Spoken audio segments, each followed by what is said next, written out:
नारद जी का नाम आप सबने सुना होगा नहीं? और उनका एक नाम ऐसा है कि नाम आप जैसे ही लेते हैं नारद जी का, हंसी आ जाता है, मेरे को तो आ जाता है, क्योंकि नारद से जुड़ा वो बहुत तरह का स्टोरी भी है। भगवान नारद इनफैक्ट नारायण नारायण करते करते पहुंच जाते हैं। कुछ ऐसा ही है पीछे जो दिख रहा है ना आपको, नरेशन। ये एक चैप्टर भी है हमारा, जिसको कि आज हम लोग इस लेक्चर में, इस वीडियो में बात करने वाले हैं।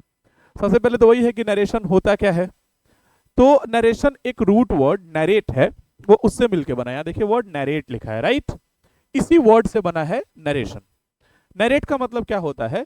वृतांत सुनाना, मतलब वृत्त अंत सुनाना। वृत्त मतलब कोई घटना, अंत मतलब समाप्त हो जाना। वृत्त मतलब वो सर्कल वाला नहीं, घटना। और अंत मतलब समाप्त होना। तो जब कोई घटना समाप्त हो और उसी समाप्त हुए घटना को, बीते हुए घटना को आप जब सुनाते हैं ना, तो उसी को कहा जाता है नरेशन। नारद जी का भी कमोबेश यही काम था। इससे उनका संबंध जरूर है, लेकिन नरेशन की पूरी परिपाटी में वो उतने फिट नहीं बैठते हैं। अब उतने फिट क्यों नहीं बैठते हैं? कारण है। कारण ये है कि नरेशन में पढ़ेंगे हम लोग, दो तरह का होता है, डायरेक्ट इनडायरेक्ट। जैसे वॉइस में पढ़ा था ना आपने, एक्टिव और पैसिव, तो वैसे यहां भी होगा। तो वॉइस में ये ख्याल रखना ही होता है, नरेशन में भी ये ख्याल रखना होता है कि जो बात जैसे बीता है, जैसे गुजरा है, आपको बिल्कुल उसी तरीके से बताना है। ना तो आप कुछ भी जोड़ेंगे उसमें, और ना ही कुछ घटा रहे होंगे आप, राइट? ना तो ऐड करना है और ना ही कुछ घटाना है। ठीक है बात?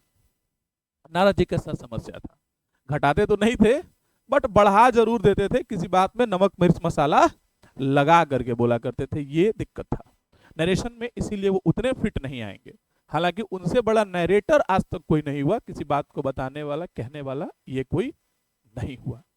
नरेशन नरेट नाम के रूट वर्ड से बना है, जिसका मतलब होता है वृतांत सुनाना। वृतांत का मतलब होता है बीता हुआ घटना, और उसको सुना दीजिए, दैट इज नरेशन। अब ये नरेशन जो है ना, दो तरह का होता है। इंग्लिश वाला जो नरेशन है, एक होता है डायरेक्ट स्पीच कहते हैं, और दूसरा होता है इनडायरेक्ट स्पीच। डायरेक्ट और इनडायरेक्ट, राइट? एक ये और एक ये। अब फिर सवाल आएगा कि सर डायरेक्ट स्पीच क्या होता है, इनडायरेक्ट स्पीच क्या होता है? जो बातें जैसे थी, जिस तरीके से थी, जितने लोगों के बीच में डायलॉग कन्वर्सेशन हुआ, रियल टाइम में जो कन्वर्सेशन हुआ, that is called direct speech. अब कोई दूसरा व्यक्ति उस बीती हुई बात को जो सुना रहा है, that is called indirect speech. Direct मतलब वो एक्टिव वॉइस जैसा, इनडायरेक्ट मतलब पैसिव वॉइस के जैसा। जैसे में एग्जाम्पल देते हैं तो और क्लियर होगा, प्रैक्टिकल वे में समझने का कोशिश करें तो। एग्जाम्पल वही जो ट्रेडिशनल एग्जाम्पल हमारे यहाँ काफी पॉपुलर है। Ram says to Sita. राम ने सीता से कुछ कहा। क्या कहा? ऐ सीते, आई लव यू। ये जो स्टेटमेंट देख रहे हैं ना आप मेरे सामने, this is the statement of direct speech. कैसे पहचानेंगे? सिंपल सा बात समझो। अगर हमारे पास सेंटेंस में इन्वर्टेड कमा दिख जाए, क्या दिख जाए? इन्वर्टेड कमा, तो आप समझ जाइए कि वो डायरेक्ट स्पीच है। और अगर इन्वर्टेड कमा नहीं है, मतलब वो इनडायरेक्ट स्पीच है, चेंज हो चुका है। ओके? तो क्या है भाई ये? Ram says to Sita I love you, ये डायरेक्ट स्पीच हो गया। अब इसी डायरेक्ट से इनडायरेक्ट बनाने का हमें प्रोसेस समझना है, प्रक्रिया समझना है कि सर डायरेक्ट से इनडायरेक्ट कैसे बनाया जाता है। जैसे राम लव्स सीता का एक्टिव से पैसिव बनाते थे, Sita is loved by Ram, उसी तरीके से Ram says to Sita I love you, इस डायरेक्ट स्पीच के कॉन्वर्सेशन को इनडायरेक्ट स्पीच में कैसे तब्दील करेंगे, ट्रांसफॉर्म करेंगे, ट्रांसलेट करेंगे, ये बात करेंगे। बट इससे पहले कि हम ये बात करें, इससे रिलेटेड कुछ जैरगन्स है, कुछ सर्टेन टर्म्स है, लैंग्वेजेस है, जो आपको समझना पड़ेगा। तो आइए उन टर्म्स की ओर एक नजर डालते हैं। सबसे पहले क्या, कि जो भी पार्ट इन्वर्टेड कमा के अंदर होता है ना, उसको कहा जाता है रिपोर्टेड स्पीच। क्या कहा जाता है? Reported speech. और जो भी उसके बाहर बच गया, उसको कहा जाता है रिपोर्टिंग क्लॉज। क्या कहा जाता है? Reporting clause. ध्यान देंगे आप। कई बार लोग क्या बोल पड़ते हैं कि जो लेफ्ट में होता है एलएचएस, वो होता है आरसी रिपोर्टिंग क्लॉज, और जो राइट में होता है आरएचएस वो होता है RS reported speech. No, not exactly, पूरी तरह से गलत है ये बात, ऐसा नहीं होता है। ध्यान क्या रखना है, इन्वर्टेड कमा में जो भी रहे, अब वो लेफ्ट रहे, राइट रहे, टॉप रहे, बॉटम रहे, मिडिल रहे, कहीं पे भी रहे, कॉर्नर में रहे, डजंट मैटर, अगर कोई कंटेंट हमारा इन्वर्टेड कमा के अंदर है आप उसे रिपोर्टेड स्पीच समझेंगे, और इन्वर्टेड कमा के बाहर जो भी बच जाता है आप उसको क्या समझिएगा, रिपोर्टिंग क्लॉज समझिएगा। That's it. अब देखो, रिपोर्टिंग क्लॉज का जो सब्जेक्ट होता है ना उसको कहा जाता है रिपोर्टिंग सब्जेक्ट। क्या कहा जाता है, रिपोर्टिंग सब्जेक्ट। उसी तरीके से रिपोर्टिंग क्लॉज का जो वर्ब होता है उसको कहा जाता है रिपोर्टिंग वर्ब। उसी तरीके से रिपोर्टिंग क्लॉज का जो ऑब्जेक्ट होता है उसको कहा जाता है रिपोर्टिंग ऑब्जेक्ट। राइट, सेम चीज यहां, रिपोर्टेड स्पीच के सब्जेक्ट को क्या बोलेंगे हम लोग, रिपोर्टेड सब्जेक्ट, और रिपोर्टेड स्पीच के वर्ब को क्या बोलेंगे, सब वही चीज है। यहां बस क्या था भाई, ये सब्जेक्ट रिपोर्टिंग क्लॉज का था तो रिपोर्टिंग सब्जेक्ट, ये रिपोर्टेड स्पीच का था तो रिपोर्टेड सब्जेक्ट, ये रिपोर्टिंग वर्ब का है तो रिपोर्टिंग क्लॉज का है तो रिपोर्टिंग वर्ब, ये रिपोर्टेड स्पीच का वर्ब है तो रिपोर्टेड वर्ब, ये रिपोर्टिंग क्लॉज का ऑब्जेक्ट है तो रिपोर्टिंग ऑब्जेक्ट, और ये रिपोर्टेड स्पीच का ऑब्जेक्ट है तो रिपोर्टेड ऑब्जेक्ट। लिख नहीं रहे हम, आप समझ जाइएगा। देखो जैरगन्स थे जो उम्मीद करते हैं आप टर्म समझ गए कि सर डायरेक्ट स्पीच क्या होता है, इनडायरेक्ट स्पीच क्या होता है, रिपोर्टिंग क्लॉज क्या होता है, रिपोर्टेड स्पीच क्या होता है, reporting subject, reporting verb, reporting object, reported subject, reported verb, reported object. ये नॉर्मल बात है, सामान्य सी बातें हैं। अब हम लोग वॉइस वगैरह बना सकते हैं, आइए समझने का प्रयास करते हैं। इसी एग्जाम्पल को एक बार फिर से लिखते हैं। क्या था example, Ram says to Sita I love you. Right, ये हो गया। देखो कैसे बनता है नरेशन। अब अगले में रूल्स लिख देते हैं, वहां रूल्स लिखते चले जाएंगे और यहां एक एक करके अप्लाई करते चले जाएंगे। सबसे पहला rule, no change in RC. Direct से इनडायरेक्ट बनाते समय रूल्स कौन सा भाई, आप डीएस से क्या बना रहे हैं, आईएस, डायरेक्ट स्पीच से इनडायरेक्ट बना रहे हैं। तो डायरेक्ट से इनडायरेक्ट बनाते समय no change in RC, reporting clause में कोई चेंज नहीं होता है, वो जैसे है वैसे ही रहेगा except verb, except verb, verb को छोड़ के। वर्ब में चेंज होगा, वर्ब में चेंज होगा तो क्या होगा सर, ये देखिए आप लोग, वर्ब में क्या चेंज आएगा, वर्ब में अगर से लिखा रहे, क्या लिखा रहे से, तो से को से में ही तब्दील करेंगे। लेकिन अगर लिखा रहे से टू तो आप क्या करेंगे, टेल कर देंगे। अगर सेज लिखा रहे तो सेज ही रखेंगे, अगर लिखा रहे सेज टू तो आप टेल्स कर देंगे। उसी तरीके से अगर सेड लिखा रहे तो आप सेड ही लिखेंगे, लेकिन अगर लिखा रहे सेड टू तो आप टोल्ड लिखेंगे। राइट, बेसिक ये समझो ना कि अगर से टू रहेगा, से तो से और से टू तो टेल, बेसिक बात यही है। वो तो बाकी आपने एस लगा के सिंगुलर बनाया तो हम भी यहाँ एस लगा के सिंगुलर बना दिए, आपने V2 करके टोल्ड किया तो हम भी यहाँ पे टोल्ड कर दिए। ठीक है बात, आइए इतने को अप्लाई करते हैं इस वाले सवाल। Ram says to Sita I love you. पहले क्या करेंगे, राम का राम छाप दिए, क्योंकि मैंने क्या लिखवाया भाई, मैंने लिखवाया कि रिपोर्टिंग क्लॉज में no change in RC, RC में कोई चेंज नहीं एक्सेप्ट वर्ब, तो हमने क्या किया, राम का राम छाप दिया। लेकिन वर्ब में चेंज होगा, क्या होगा मैंने पीछे बता दिया है, सेज टू का टेल्स हो जाएगा। क्या हो जाएगा? टेल्स। ऑब्जेक्ट क्या बचा? सीता, तो ऑब्जेक्ट का वैसे ही छाप देंगे, क्योंकि रिपोर्टिंग क्लॉज में कोई चेंज नहीं होता है वर्ब के अलावा। तो राम का राम, सेतु का टेल्स, सीता का Sita. Next, comma inverted comma के बदले में, कॉमा इन्वर्टेड कॉमा के बदले में आप क्या लिखते हैं? यहां दैट लिखा जाता है। क्या लिखा जाता है? दैट। एकदम रूल देख लो, फिजिक्स वाला वही रूल है। एनर्जी ना तो क्रिएट करना ना डिस्ट्रॉय करना, बस हम रूप बदल रहे हैं। कॉमा इन्वर्टेड कॉमा खत्म नहीं कर दिए, उसके बदले में दैट लिख रहे हैं हम। सेज टू को हम पीछे खत्म नहीं कर दिए, उसके बदले में टेल्स लिख रहे हैं हम। ऐसे थोड़ी कि खत्म कर दिए, नो। तो कॉमा इन्वर्ट कॉमा के बदले में क्या होगा बाबू? दैट हो जाएगा। तो लिख दिया हमने दैट। अब क्या बचा? ये आई लव यू।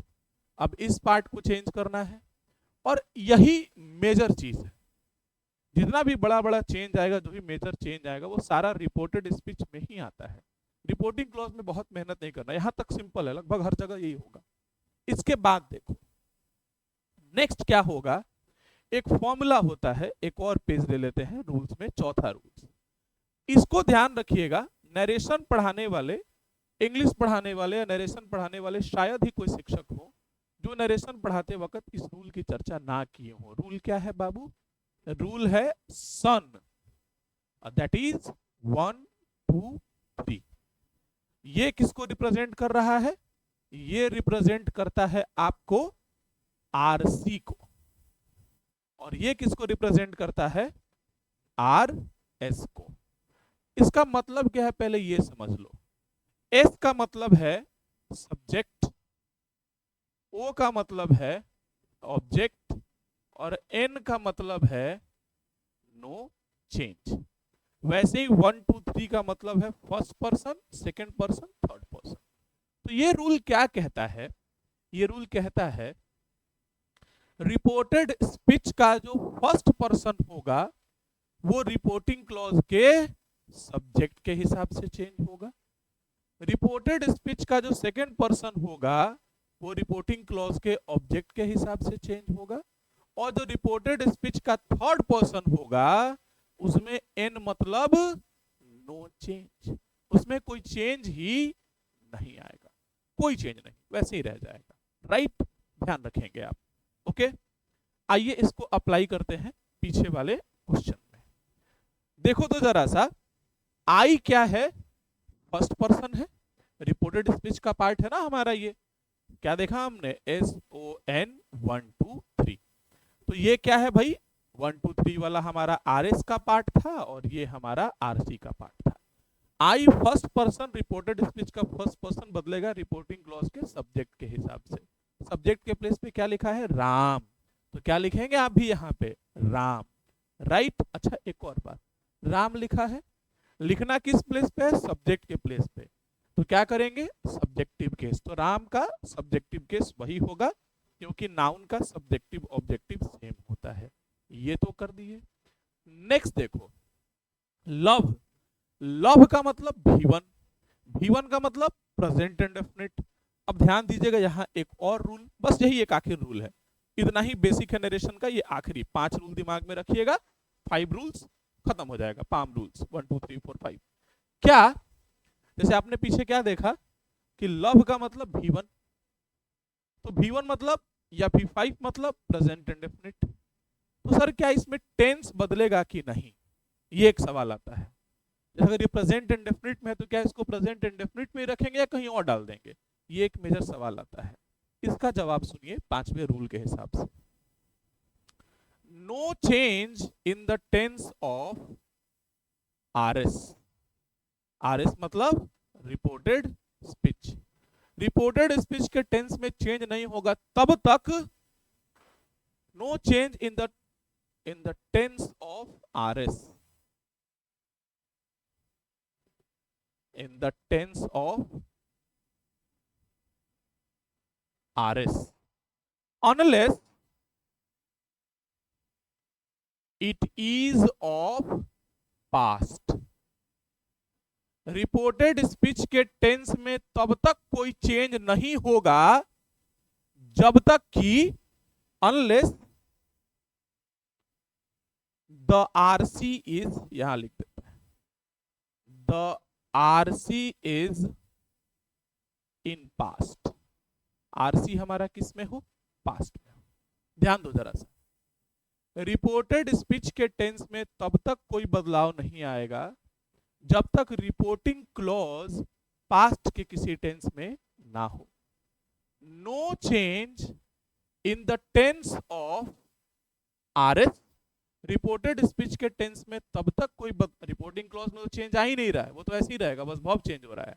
जो चेंज होता है रिपोर्टेड स्पीच में, आपने देखा ये सन वाला फॉर्मूला ये सब आरएस में लगेगा। कब? रिपोर्टेड स्पीच का टेंस तभी चेंज होगा अगर आरसी हमारा पास्ट में रहेगा, मतलब रिपोर्टिंग क्लॉज पास्ट के किसी टेंस में रहेगा, या तो past indefinite, past continuous, past perfect, past perfect continuous, तभी रिपोर्टेड स्पीच का टेंस आप बदलेंगे। अब यहाँ पे ध्यान दीजिए जरा सा, यहाँ क्या है?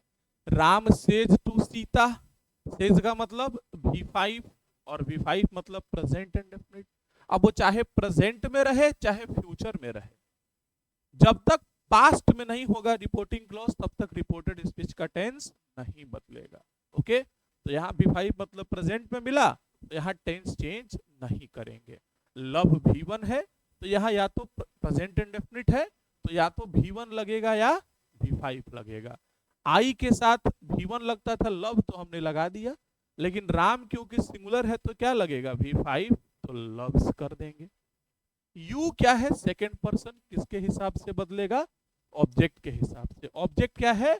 सीता, तो क्या लिख देंगे आप? सीता। बन गया नरेशन आपका। Ram tells Sita that Ram loves Sita, लेकिन रुकोगे, एक बात है जो ध्यान रखना है। ध्यान क्या रखना है? हम जानबूझ के किए हैं ऐसा, क्योंकि मेरा स्टाइल हम बेसिक से रिलेट करके पढ़ाते हैं। जब आपने यहां तक सब ठीक किया, आरसी में कोई चेंज नहीं, राम का राम, वर्ब केवल चेंज होगा, टेल्स सीता का सीता, कमा इनवर्ट कमा के बदले में दैट कर दिए। फर्स्ट पर्सन को सब्जेक्ट के हिसाब से बदल तो रहे हैं आप, सब्जेक्टिव केस राम लिख तो रहे हैं आप, लेकिन ऐसा करने पे क्या हो रहा है कि राम जो है ना ये दो दो बार रिपीट हो जा रहा है, और इसी नाउन के रिपीटेशन को रोकने के लिए प्रोनाउन का इस्तेमाल किया जाता है, क्योंकि एक ही सेंटेंस में नाउन को बार बार रिपीट करने से सेंटेंस की खूबसूरती खराब हो जाती है। तो हम लोग क्या करते हैं? नाउन के बदले में प्रोनाउन यूज करते हैं। तो राम के लिए क्या यूज होगा? ही यूज करना पड़ेगा। कैसे? वो प्रोनाउन चैप्टर में पढ़ा जाता है, अगर कभी पढ़ाएंगे तो डिटेल्स में आप देखेंगे। तो राम के लिए नॉट ओनली ही, से इट, ही फैमिली यूज होगा। क्या यूज होगा? ही फैमिली। क्यों हम यू फैमिली कह रहे हैं? क्योंकि आपको प्लेस देखना पड़ेगा। अगर सब्जेक्ट का प्लेस रहेगा तो ही फैमिली का सब्जेक्टिव केस ही, अगर ऑब्जेक्ट का प्लेस रहेगा तो ही फैमिली का ऑब्जेक्टिव केस हिम, और अगर नाउन प्रोनाउन के ठीक पहले रहेगा तो ही फैमिली का पॉजिटिव केस का पॉजिटिव एडजेक्टिव। तो राम के लिए ही देंगे ये मेरे को पता है, और सब्जेक्ट का प्लेस है तो सब्जेक्टिव केस क्या लगाएंगे? यहां आप ही लगा देंगे। राइट। सिमिलरली सीता को भी चेंज करना पड़ेगा, तो सीता, और यहां भी सीता, नाउन रिपीट हो रहा है, प्रोनाउन करेंगे। सीता के लिए क्या होगा? डोंट से इट, आप डायरेक्टली हर कह रहे होंगे, मेरे को पता है, आपको हर नहीं कहना है, आपको कहना है सीता के लिए शी फैमिली यूज होगा। क्या यूज होगा? She family. अब डिपेंड करेगा प्लेस कौन सा है, सब्जेक्ट का तो शी, ऑब्जेक्ट का तो हर, और पॉजिटिव केस होगा तो भी हर लगाएंगे। यहाँ पे एस भी ओ ऑब्जेक्ट का प्लेस है, तो सीता के लिए हर लगा देंगे। राइट। तो ये आपका बन के तैयार हो चुका है। Ram tells Sita that he loves her. ऐसे ही बनता है नरेशन। राइट। एक दो एग्जांपल और आपको लेके सिखाते हैं। जैसे मान लीजिए हम कह रहे हैं the boy says we have cut the tree. अब हम जानबूझ के ट्रिकी एग्जांपल दिए थोड़ा सा फंसाने के लिए आपको। The boy says we have cut the tree. आइए बनाते हैं। रिपोर्टिंग क्लॉज के में वर्ब के अलावा कुछ चेंज होगा नहीं, तो बॉय का आप बॉय ही छाप दिए, द बॉय। सेज लिखा हुआ है, अगर सेज टू होता तो टेल्स करते, तो सेज का सेज ही लिख दिए, द बॉय सेज, कमा इन्वर्टेड कमा के बदले में दैट कर दिए। अब देखो वी लिखा हुआ है, वी क्या है, फर्स्ट पर्सन, किसके हिसाब से बदलेगा, याद होगा आपको 1 2 3 SON, भूलना नहीं है। किसके हिसाब से बदलेगा, सब्जेक्ट के हिसाब से। सब्जेक्ट क्या है हमारा, बॉय। जहन में क्या आता है कि बॉय के लिए प्रोनाउन क्या लगा दे, ही। आप लगा भी देंगे, लगा दीजिए। तो क्या कर दिया हमने, ही। हैज हैव प्लस V3 मतलब प्रेजेंट परफेक्ट। अब टेंस बदलेगा कि नहीं, इसके लिए रिपोर्टिंग क्लॉज को पास्ट का होना जरूरी है। तो अगर आप ध्यान देंगे तो रिपोर्टिंग क्लॉज तो हमारा सेज V5 मतलब प्रेजेंट में है, और रिपोर्टेड स्पीच का टेंस तब तक नहीं बदलेगा जब तक रिपोर्टिंग क्लॉज प्रेजेंट पास्ट के किसी टेंस में ना हो। अगर वो प्रेजेंट या फ्यूचर में है तो नो चेंज इन टेंस, तो टेंस तो नहीं बदलेगा। अब ये अलग बात है कि वी के साथ हैव लगा था तो ही के साथ हैज, और कट और द ट्री, ट्री तो हमारा थर्ड पर्सन हो गया, थर्ड पर्सन में कोई चेंज नहीं होता है। तो क्या बन गया भाई, the boy says that he has cut the tree. देखने में सही लगता है लेकिन गलत है, थोड़ा सा गलत है, थोड़ा सा और सिखा रहे हैं आपको। क्या गलत है भाई, वी फर्स्ट पर्सन तो था, लेकिन ये फर्स्ट पर्सन होने के साथ साथ प्लूरल था ना बाबू। तो जब फर्स्ट पर्सन को सब्जेक्ट के हिसाब से चेंज किए, बॉय के लिए ही तो कर दिए, लेकिन ही का प्लूरल फॉर्म यूज करेंगे ना, और ही शी इट का प्लूरल होता है दे। तो यहां क्या करना पड़ता आपको, the boy says that they, और जब दे किए तो हैज नहीं, have cut the tree. CGL का सवाल है ये, यही बारीकी पे अगर आप ध्यान नहीं देंगे तो गड़बड़ हो जाएगी। तो शुरू में सिखाए थे कि नरेशन में ना तो क्रिएट ना डिस्ट्रॉय, जैसे है वैसे ही बस ट्रांसफॉर्म करना है, राइट। इसी में अगर रहता, मान लो रहता the boy says I have cut the tree, अगर ऐसा रहता, I have cut the tree बनाइए, क्या बनाते, बॉय का तो बॉय ही लिखते, सेज का सेज ही करेंगे, कमा इन्वर्टेड कमा के बदले में that, I first person subject के हिसाब से बदलेगा, अब ही होगा। क्यों, क्योंकि आई फर्स्ट पर्सन सिंगुलर नंबर में है, तो सब्जेक्ट बॉय के लिए ही सिंगुलर फॉर्म में लिख दिए, और यहाँ पे आई के साथ हैव था लेकिन ही के साथ हैज लगेगा, तो he has cut the tree. इस तरीके से आप बना लेते। तो ये था वॉइस का बेसिक इंट्रोडक्शन। आइए एक दो एग्जांपल और ले लेते हैं। जैसे मान लो हम कह रहे हैं he says to me I can sing, right. आइए बनाते हैं, क्या करेंगे, केवल वर्ब चेंज होता है, सब्जेक्ट को वैसे ही छाप दिए, सेज टू का क्या होगा, टेल्स, ऑब्जेक्ट को छोड़ दिए वैसे ही, मी कमा इनवाइट कमा के बदले में that, I first person subject के हिसाब से ही हो जाएगा क्योंकि फर्स्ट पर्सन सिंगुलर नंबर में है। तो ये तो ऑलरेडी प्रोनाउन है, जब नाउन था तब प्रोनाउन के फॉर्म में सोच रही है, तो ऑलरेडी ही प्रोनाउन है, यही प्रोनाउन सिंगुलर नंबर में छाप दिए। और कैन सिंग, क्योंकि मॉडल्स में तो फर्क पड़ता नहीं है, सब्जेक्ट क्या है, सब में कैन सब में कुड सेम तरह का लगता है। ऐसी मान लो अगर रहता कि I will say to her, I will say to her you are pretty, मैं उससे कहूंगा कि तुम बहुत खूबसूरत हो, यू आर प्रिटी, तुम खूबसूरत हो। आइए बनाते हैं, हमें सिर्फ वर्ब को चेंज करना है, वर्ब के अलावा जो बच गया छोड़ दीजिए। आई का आई छाप दिए, विल का विल छाप दिए, सेटू का क्या होगा टेल, राइट, हर का हर छाप दिए, कमा इन्वर्टेड दैट कर दिए, यू क्या है सेकंड पर्सन, किसके हिसाब से बदलेगा, ऑब्जेक्ट के हिसाब से। ऑब्जेक्ट के प्लेस पे क्या लिखा है, हर, लेकिन हर किसका है, शी फैमिली का है, तो शी फैमिली ही यूज करेंगे, और सब्जेक्ट के प्लेस पे है तो सब्जेक्टिव केस के रूप में यूज करेंगे। तो क्या कर देंगे, दैट शी। अब यू के साथ आर था, शी के साथ क्या लगेगा, इज, और प्रिटी का सेम हो जाएगा। तो I will tell her that she is pretty. Voice का पहला लेक्चर स्टार्टिंग, इंट्रो और बेसिक यही था। आप फिर देख रहे हैं यहां भी टेंस नहीं चेंज हुआ, क्यों? क्योंकि विल से का मतलब फ्यूचर में। तो रिपोर्टेड स्पीच का टेंस तब तक चेंज नहीं होगा जब तक रिपोर्टिंग क्लॉज प्रेजेंट या फ्यूचर के किसी टेंस में, सॉरी, जब तक रिपोर्टिंग क्लॉज पास्ट के किसी टेंस में नहीं होगा। जब तक रिपोर्टिंग क्लॉज प्रेजेंट या फ्यूचर के किसी टेंस में रहेगा, रिपोर्टेड स्पीच में कोई चेंज, टेंस में उसके कोई चेंज नहीं होगा। These were the basics of voice. फिर मिलेंगे आपसे अगले क्लास में, और वहां हम लोग देखेंगे कि रिपोर्टिंग क्लॉज को अगर पास्ट में रख देंगे तो रिपोर्टेड स्पीच का टेंस किस तरह से बदलेगा। उसके बाद हम लोग इंटरोगेटिव सेंटेंस पढ़ेंगे, इंपरेटिव सेंटेंस पढ़ेंगे, मिसलेनियस पढ़ेंगे। ये सब कड़ी आगे आती रहेगी। उम्मीद करते हैं आपको ये समझ में आया होगा, जीरो से बेसिक से। अगर समझ में आया है तो लाइक जरूर करें और अपने दोस्तों मित्रों में ज़्यादा से ज़्यादा शेयर भी करें। Okay, thank you, bye bye, tata, cheers.